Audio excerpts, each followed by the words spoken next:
ये NCERT class 8 geography का chapter 4 है। इस चैप्टर में हम इंडस्ट्रीज के बारे में जानेंगे। इकोनॉमी के मेन 3 सेक्टर हैं, प्राइमरी सेक्टर, सेकेंडरी सेक्टर और टर्शियरी सेक्टर। प्राइमरी सेक्टर में वैसे एक्टिविटीज आते हैं जिनमें अर्थ से डायरेक्ट रॉ मटेरियल्स निकाला जाता है, जैसे एग्रीकल्चर का काम हुआ, फिशरी, फॉरेस्ट्री, ये सब प्राइमरी सेक्टर के एक्टिविटीज है। अब ये जो रॉ मटेरियल्स मिले हैं प्राइमरी सेक्टर से, इसको सेकेंडरी सेक्टर मैन्युफैक्चरिंग और कंस्ट्रक्शन के थ्रू फिनिश्ड गुड्स में कन्वर्ट करते हैं, जैसे कि वुड से फर्नीचर तैयार करना, उसके बाद स्टील प्रोड्यूस करना, हाउसेस बनाना, ये सब सेकेंडरी सेक्टर के एक्टिविटीज है। और टर्शियरी सेक्टर जो होता है ये सर्विसेज प्रोवाइड करता है, जैसे कि ट्रांसपोर्टेशन हुआ, बैंकिंग है, हेल्थ केयर है, ये सब टर्शियरी सेक्टर में आते हैं। तो इस चैप्टर में हम मेनली सेकेंडरी सेक्टर के बारे में पढ़ेंगे, ठीक है। तो सेकेंडरी एक्टिविटीज, जिसको कि मैन्युफैक्चरिंग भी कहा जाता है, ये रॉ मटेरियल्स को वैल्यूएबल प्रोडक्ट्स में चेंज करते हैं। जैसे कि ऊपर एक एग्जाम्पल के द्वारा दिखाया गया है कि वुड पल्प को पेपर में चेंज किया जाता है, उसके बाद पेपर से नोटबुक बनता है। तो यहाँ पे मैन्युफैक्चरिंग प्रोसेस का 2 स्टेज दिखाया गया है। पेपर जो पल्प से बनता है और क्लॉथ जो बनता है कॉटन से, इसके मैन्युफैक्चरिंग प्रोसेस में हर एक स्टेज पे वैल्यू ऐड होता है और इस तरह से जो फिनिश्ड प्रोडक्ट होता है इसकी ज़्यादा वैल्यू होती है और ज़्यादा यूटिलिटी होती है रॉ मटेरियल के कंपैरिजन में।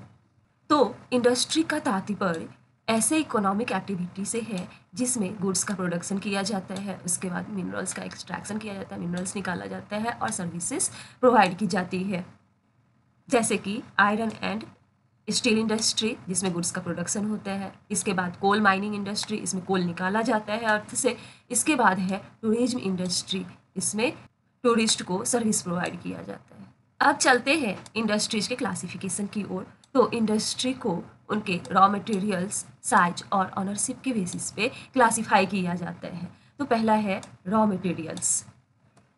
इंडस्ट्री जो है वो एग्रो बेस्ड भी हो सकता है, मिनरल बेस्ड भी हो सकता है, मैरीन बेस्ड भी हो सकता है और फॉरेस्ट बेस्ड भी हो सकता है। ये डिपेंड करता है कि किस तरह का रॉ मटेरियल्स इंडस्ट्री में यूज किया जाता है। अगर एग्रो बेस्ड इंडस्ट्री होगा तो वहाँ प्लांट और animal based products raw material के रूप में यूज किए जाते हैं। For example food processing, vegetable oils, cotton textile, dairy product, leather industry, ये सब एग्रो बेस्ड इंडस्ट्री के एग्जाम्पल्स हैं। इसके बाद आता है मिनरल बेस्ड इंडस्ट्री। इस इंडस्ट्री में रॉ मटेरियल्स के रूप में मिनरल ओर्स का यूज किया जाता है। ऐसे इंडस्ट्री से जो प्रोडक्ट बनते हैं वो दूसरे इंडस्ट्री के रॉ मटेरियल के रूप में भी काम करते हैं, जैसे कि आयरन ओर से जो आयरन बनाया जाता है ये मिनरल बेस्ड इंडस्ट्री का प्रोडक्ट होता है और इसको दूसरे प्रोडक्ट्स जैसे कि हैवी मशीनरी, उसके बाद बिल्डिंग मटेरियल्स, रेलवे कोचेज, इस सब को बनाने के लिए रॉ मटेरियल्स के रूप में यूज किया जाता है। अब है मैरीन बेस्ड इंडस्ट्रीज। इस इंडस्ट्री में सी और ओशन से जो रॉ मटेरियल्स मिलता है इसको प्रोडक्ट के रूप में यूज किया जाता है, जैसे कि सी फूड, उसके बाद मैन्युफैक्चरिंग फिश ऑयल, ये सब इस इंडस्ट्री के एग्जाम्पल हैं। अब है फॉरेस्ट बेस्ड इंडस्ट्रीज। इस इंडस्ट्री में फॉरेस्ट प्रोड्यूस को रॉ मटेरियल्स के रूप में यूज किया जाता है, जैसे कि pulp and paper, pharmaceuticals, furnitures, buildings, ये सब इसके एग्जाम्पल्स हैं। ये इंडस्ट्री का रॉ मटेरियल्स के बेसिस पे क्लासिफिकेशन था। अब इसके साइज के बेसिस पे क्लासिफाई करते हैं।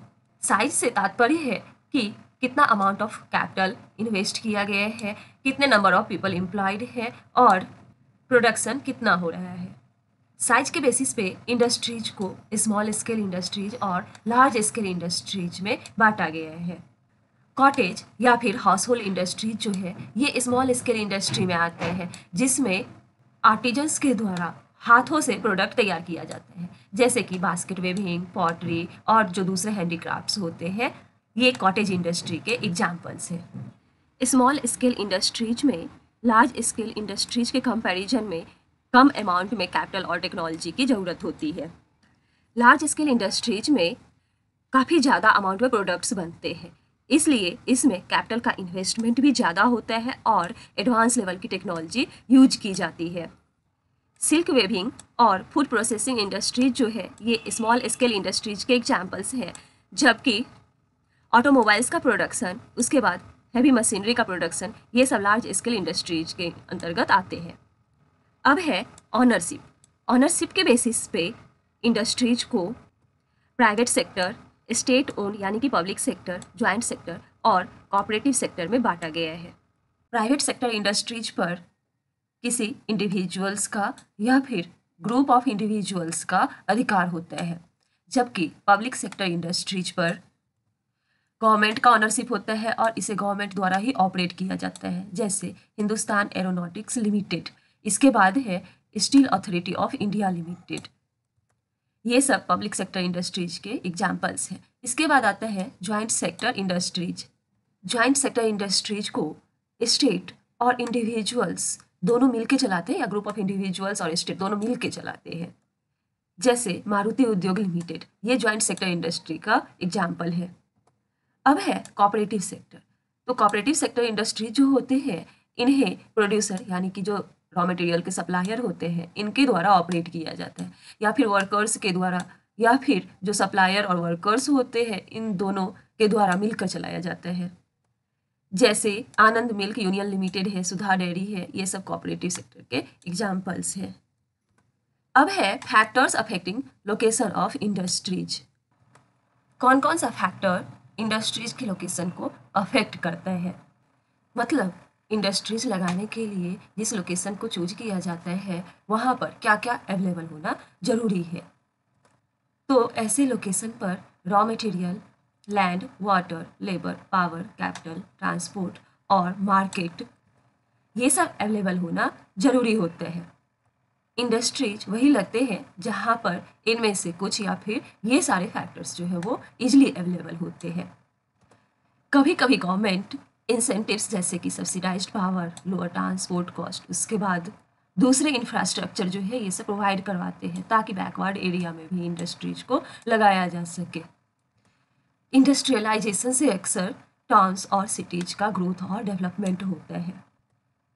इस डायग्राम में यही चीज़ दिखाया गया है कि इंडस्ट्री को लगाने के लिए रॉ मटेरियल होना जरूरी है, लेबर, कैपिटल, मार्केट, उसके बाद पावर, लैंड और ट्रांसपोर्ट, ये सब अवेलेबल होना जरूरी होते हैं। अब है इंडस्ट्रियल सिस्टम। तो इंडस्ट्रियल सिस्टम में आते हैं इनपुट, प्रोसेसेस और आउटपुट। इनपुट के रूप में आता है raw material, labour, cost of land, transport, power और दूसरे इंफ्रास्ट्रक्चर। इन सब को इनपुट के रूप में यूज किया जाता है। सेकेंड है प्रोसेसेस। तो प्रोसेसेस में बहुत सारे एक्टिविटीज होते हैं जिसके द्वारा जो इनपुट में जो रॉ मटेरियल दिया जाता है उस रॉ मटेरियल को फिनिश प्रोडक्ट में कन्वर्ट किया जाता है। आउटपुट जो होते हैं वो एंड प्रोडक्ट होते हैं और इनसे जो इनकम जनरेट होता है, जो कमाई होती है, वो भी आउटपुट में ही आता है। जैसे अगर हम टेक्सटाइल इंडस्ट्रीज का एग्जाम्पल लेते हैं तो इसमें इनपुट के रूप में cotton, human labour, factory, transport cost आता है, जबकि प्रोसेसेस के रूप में यानी कि जो एक्टिविटीज होती है उसमें गिनिंग किया जाता है, स्पिनिंग होता है, वेविंग होता है, डाइंग होता है और प्रिंटिंग होता है, और आउटपुट के रूप में जो हम कपड़े पहनते हैं वो हमें मिलता है। अब है इंडस्ट्रियल रीजन्स। तो इसके बारे में हम वीडियो के अगले पार्ट में जानेंगे।